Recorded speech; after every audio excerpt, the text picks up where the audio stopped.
Kodėl vieni moka už draudimus 10 eurų, kaip jis parodė, tai 10 eurų, o kiti moka 100 eurų.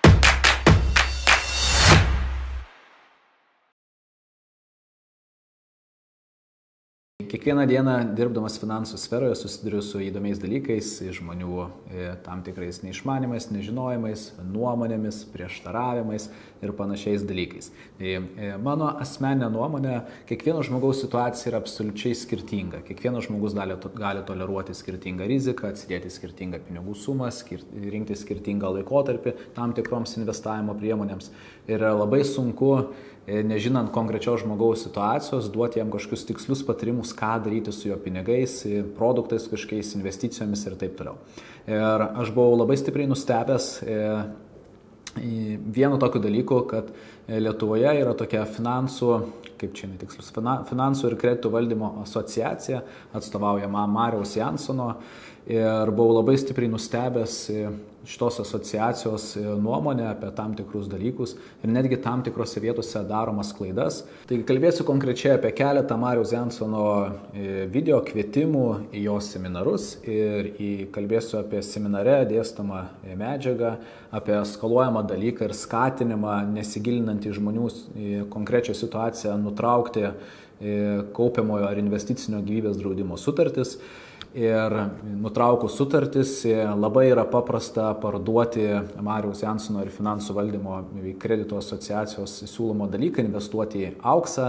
Ir tai parodysiu konkrečius pavyzdžius, kur yra daromos klaidos ir kodėlgi yra siūloma būtent daryti tokį dalyką, nesgi vėlgi yra siūloma po to investuoti į auksą, kur šitoj vietoj, kaip Marius Jansonas sako, kad jis yra visiškai nepriklausomas finansų ekspertas, bet dėja matoma, kad jisai priklausomas yra ir jisai siūlo investuoti į auksą ir siūlo investuoti ne tik trumpam laikotarpiui, bet siūlo investuoti ilgesniam 5, 10, 15 metų laikotarpį, tam, kad uždirbtų vėlgi visus reikiamus komisinius, ant kurių taip labai stipriai stumia, kalbant apie kaupiamųjų gyvybės draudimo sutartis.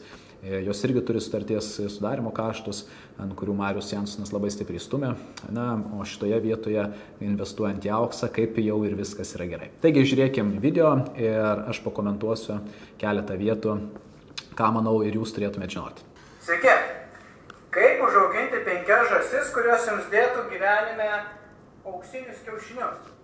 Tai labai džiaugiamės, kad po karantino jau galime susitikti gyvai Vilniui, Kaune, Klaipėdai ir mes kalbėsim apie taupimo, kaupimo ir investavimo planą.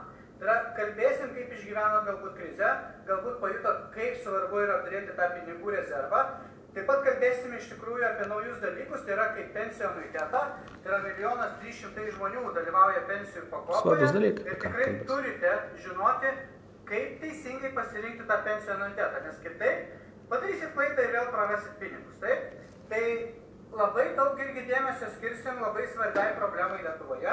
Tai yra draudimams. Kodėl vieni moka 10 eurų į mėnesį, o kiti 100 eurų moka, taip?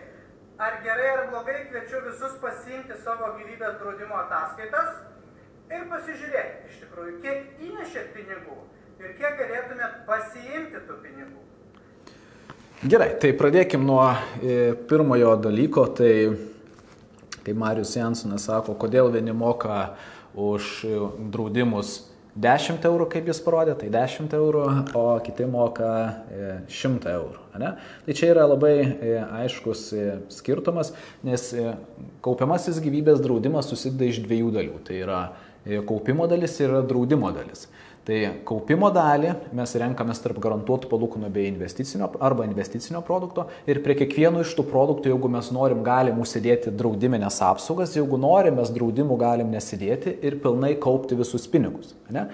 Ir šiuo atveju draudimai kainuoja tiek, kiek kainuoja. Tas pats, kaip tvarkyčiausi metinį gyvybės draudimą, ar ten traumų, neįgalumo, ar ten dar kažkokį draudimą, aš taip pat už apsaugą mokėčiau tiek, kiek ir mokėčiau. Tai vadinasi, prie kaupiamojo gyvybės draudimo aš taip pat galiu mokėti 10 eurų už draudimus, 15 eurų, 20 eurų, 30 eurų, 50 eurų, arba galiu mokėti 0 eurų, priklausomai nuo to, kokias draudiminės apsaugas aš užsidėsiu. Lygiai taip pat aš galiu tas pačias apsaugas rinktis prie metinio draudimus ir jos kainuos dažnu atveju netgi šiek tiek daugiau negu kainuoja prie kaupiamojo. Taigi šitoje vietoje yra tiesiog daroma labai stipri fakto klaida, nesakoma, kad vienur draudimai kainuoja 10 eurų, kitur kainuoja 100 eurų. Iš tiesų draudimai praktiškai visur kainuoja labai panašiai, tik tai prie kaupiamojo gyvybės draudimo uždėti draudimai.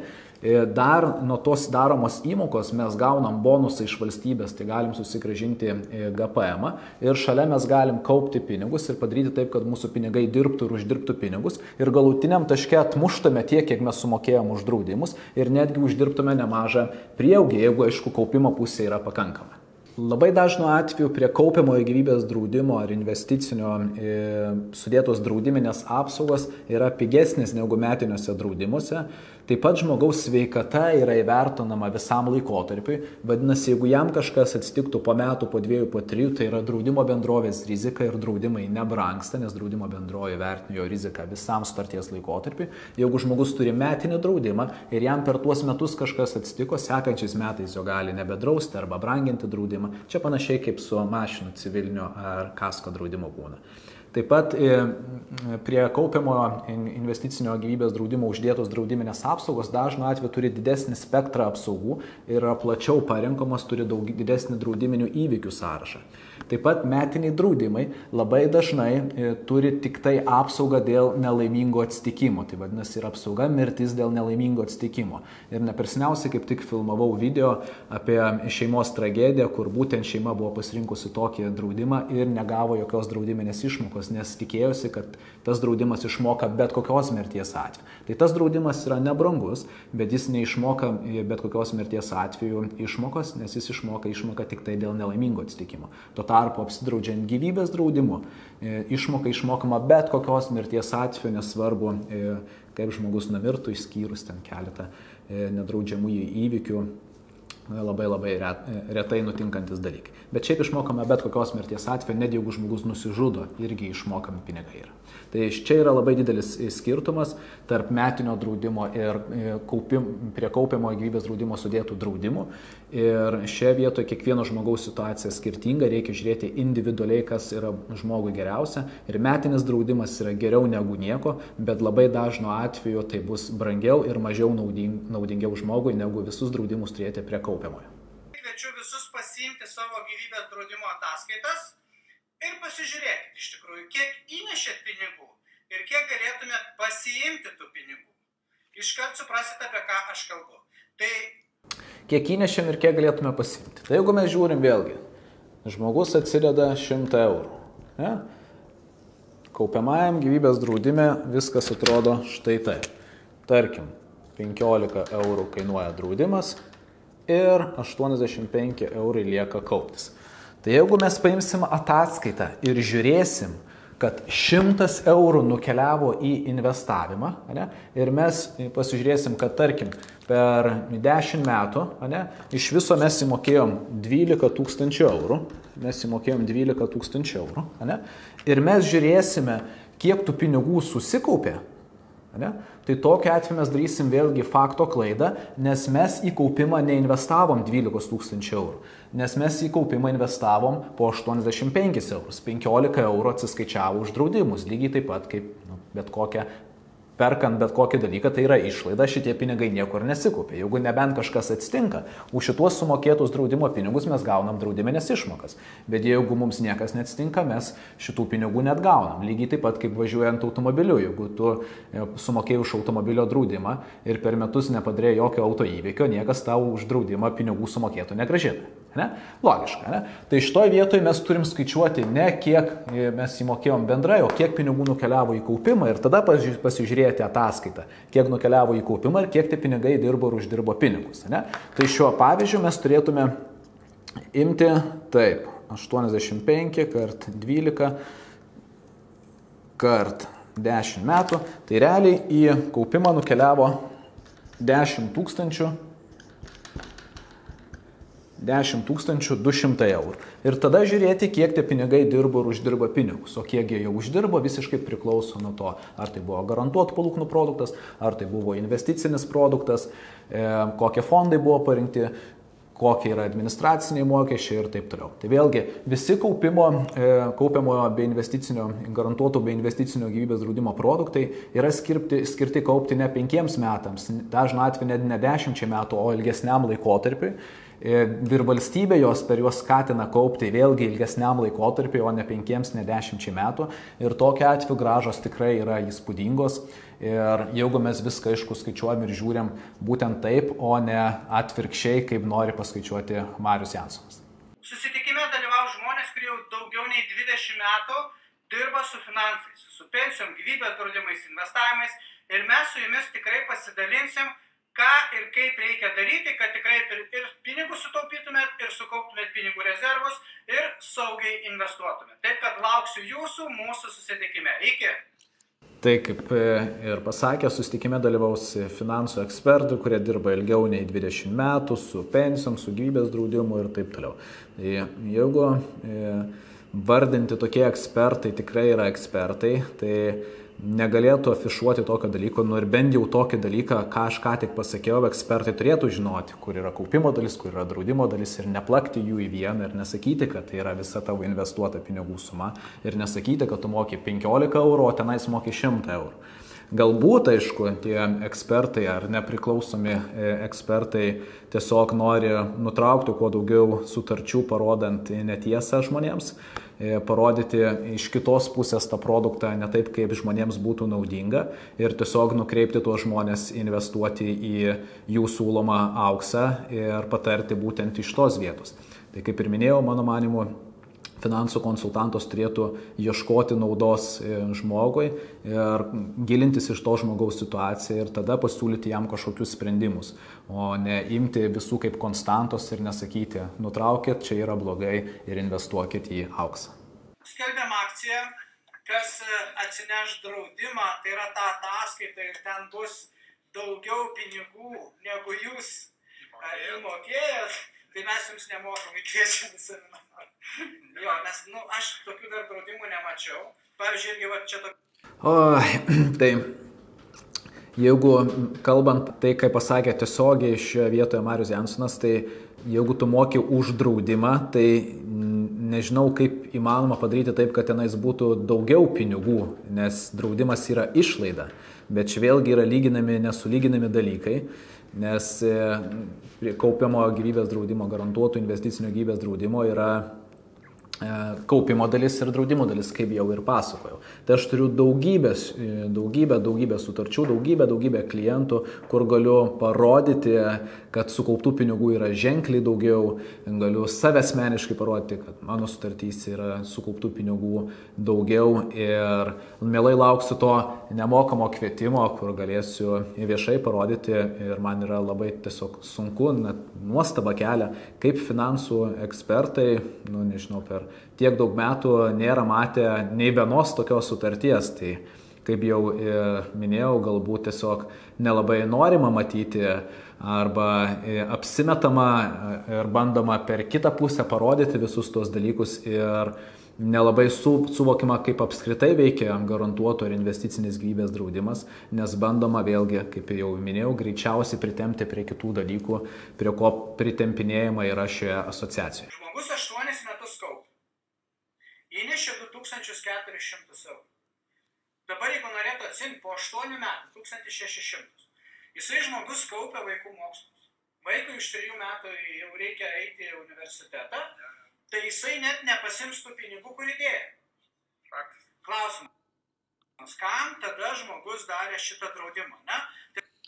Taip, tai žmogus 8 metus kaupė, įnešė 2400 eurų, ką tai reiškia, kad tai yra 25 eurai per mėnesį įmoka ir jeigu visi šitie pinigai būtų kaupiami, vadinasi, žmogus nebūtų prie savo kaupimo, tai greičiausiai čia bus investicinis ar nežinau, galbūt garantuotų palūkanų produktų užsidėjęs jokių draudimo, būtų vien kaupęs pinigus, tai mes matytume visai kitokį scenarių. Vadinasi, jisai greičiausiai būtų sukaupęs ženkliai daugiau pinigų negu įnešęs, jeigu dar būtų naudojęs GPM lengvata, būtų gavęs dar didesnius bonusus. Bet jeigu žmogaus įmoka yra 25 eurai ir dar šiuo atveju, jeigu tai yra vaiko kaupimas, vaikų uždėti nemaži draudimai, o dažniausiai būna taip ir daroma, nors iš tiesų vaikams draudimai tikrai nėra reikalingi labai dideli, nes vaikai neuždirba pajamų, neuždirba pinigų ir jeigu jiems kažkas finansiškai atsitiktų, taip žiauriai skamba, bet šeima didelių finansinių nuostolių neatsitinka. Bet jeigu kažkam iš tėvų kažkas atsitiktų, būtų visai kitaip. Tai vėlgi, vaikams draudimai tikrai yra reikalingi, bet jiems tikrai nėra reikalingi draudimai labai dideli, o reikalingi tokie, kad jeigu vaikams kažkas atsitiktų ir tėvai būtų priversti pasiimti neapmokamų atostogų, prižiūrėti vaikus ir panašiai, galėtų išleisti juos į kažkokias reabilitacijas, vadinasi, atmuštų tą negaunamą pajamų dalį. Tai vadinasi, draudimai yra reikalingi, bet reikalingi logiški. Šiuo atveju gali būti, kad tie draudimai buvo sudėti tikrai nemažai ir iš tų 25 eurų daromos įmokos draudimai, tarkim, kainavo kokių 10 eurų. Vadinasi, kaupėsi tik tai 15 eurų. 15 kart 12 kart 8, mes turim 1440 eurų, kurie, tarkim, yra įmokėti. Aš nežinau, aišku, kiek kainavo draudimai ir panašiai, bet net jeigu žmogus pasiima 1600 eurų, tai jau yra visai neblogas rezultatas, jeigu jisai dar nuo visų įmokų gavo ir susigrąžinti GPM. Tai kiekviena situacija yra skirtinga, aš nežinau, kokios čia buvo tiksliai draudiminės apsaugos, bet vėlgi Mariaus pateiktas pavyzdys yra visiškai klaidinantis ir mano prieš tai rodyti pavyzdžiai, tą parodo. Tu negali imti, kad įmokėjai 2400 eurų, nes jeigu buvo draudimai, tu neįmokėjai 2400 eurų. Reikia žiūrėti, kiek pinigų kaupėsi, kiek pinigų investavosi ir kiek buvo sukauptų. Ir gali būti, kad 1600 eurų yra labai geras rezultatas, jeigu investavosi, tarkim, 1000 eurų arba galbūt dar mažiau. Už tą draudimo apsaugą gali mokėti 10 eurų per mėnesį, ar mokam 100 eurų. Aš 100 eurų. Tai mes sakyti, kad viskas šiam pasaulyje kainuoja, o ypatingai draudimai. Ir žinoma, tai yra, aš kaip sakau, labai geras produktas, jeigu ten 30 eurų susimokė ir gali apsidrausti ant 20-30 tūkstančių, ne? Tai taip tu gali apsidrausti. Tai klausimas, ar mes už tą draudimo apsaugą galime mokėti 10 eurų per mėnesį, ar mokam 100 eurų, taip? Negaliu patikėti, vėlgi ta pati fakto klaida, tai tu gali mokėti už draudimą ir 100 eurų, tu gali mokėti už draudimą ir 500 eurų, tu gali mokėti už draudimą 50 eurų, 10 eurų, 3 eurus, 8 eurus, 20 eurų, 0 eurų. Viskas priklauso nuo to, kokias draudiminės apsaugas tu pasirinksi. Čia nėra kažkokio stebuklo. Taip pat tas draudiminės apsaugas tu renkiesi prie metinio draudimo, taip pat draudiminės apsaugas, jeigu nori, renkiesi prie kaupiamo investicinio produkto. Jeigu nori, tų draudimų gali nesirinkti, jeigu nori, draudimus gali rinktis. Ir draudimai kainuoja tiek, kiek kainuoja. Tiek prie metinio draudimo kainuos tiek pat arba šiek tiek daugiau, tiek prie kaupiamojo irgi kainuos. Tai nėra taip, kad draudimai kainuoja vienur 10 eurų, kitur kainuoja 100 eurų. Draudimas, jeigu ten 10 000 gyvybės draudimo apsauga kainuoja X pinigų sumą metiniam draudime, taip pat 10 000 gyvybės draudimo apsauga prie kaupiamojo gyvybės draudimo kainuos tą patį arba šiek tiek pigiau, arba šiek tiek brangiau, priklausomai vėlgi nuo bendrovės, bet nėra skirtumas čia 10 kartų, kaip sako Marius Jansonas, tai aš nesuprantu, kodėl jisai taip daro.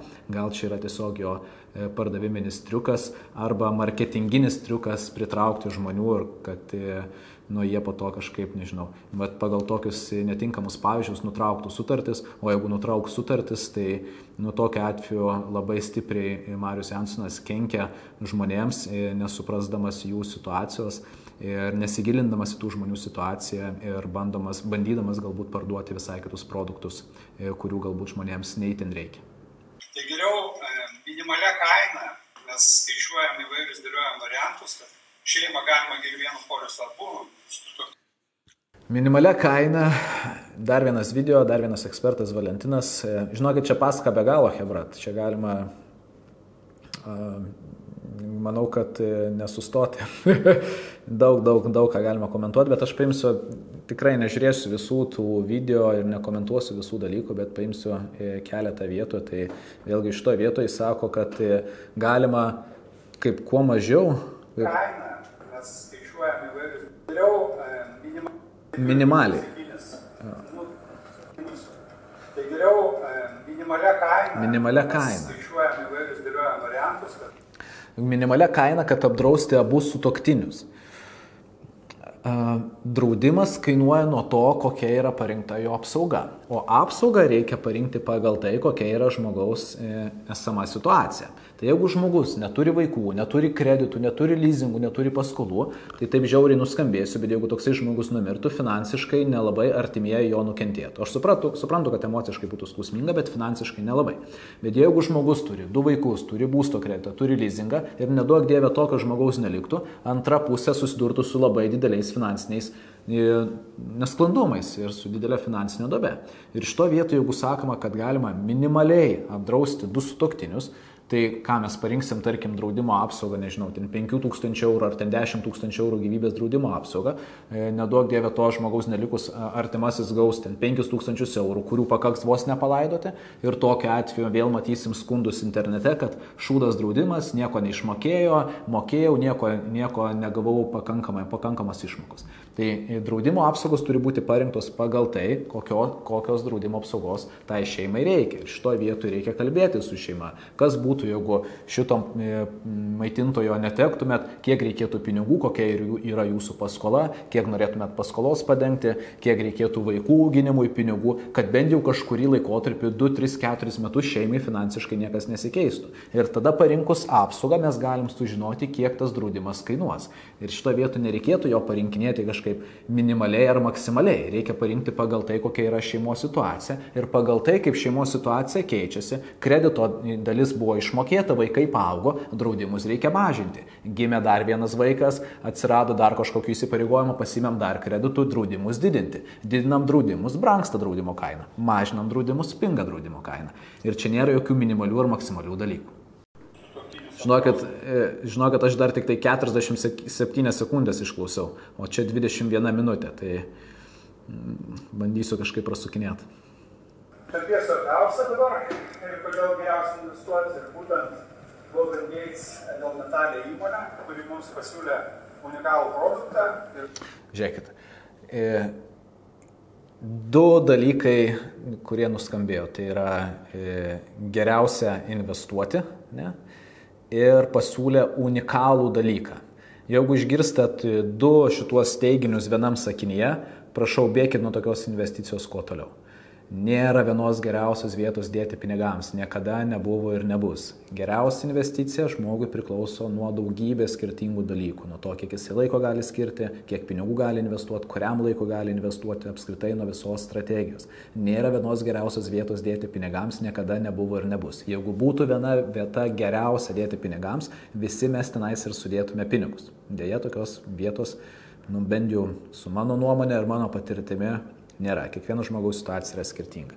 Ir unikalus produktas vėlgi skamba, nežinau, taip, kur parašo būna į Messengerį ar dar kažkur tai nauja verslo idėja, unikali galimybė, tu būsi pirmas, čia tam, pam, dėk pinigus, jau skamba man iš karto įtariai, nes unikalių dalykų surasti šitame pasaulyje, dabartiniam pasaulyje yra labai sudėtinga išrasti kažkokį naują dviratį.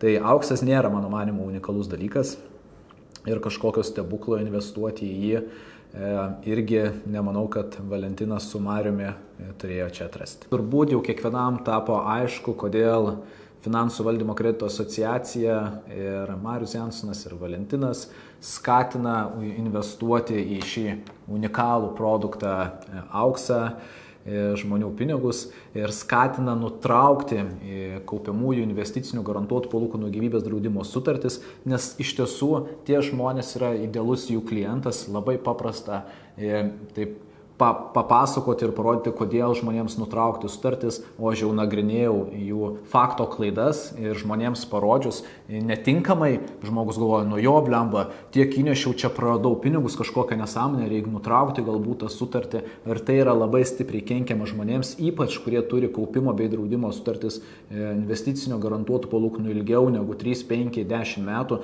nes administravimai, sutarties sudarimo kaštai jau yra išmokėti, prasideda visas pelningumas žmogaus, visas važiavimas į priekį.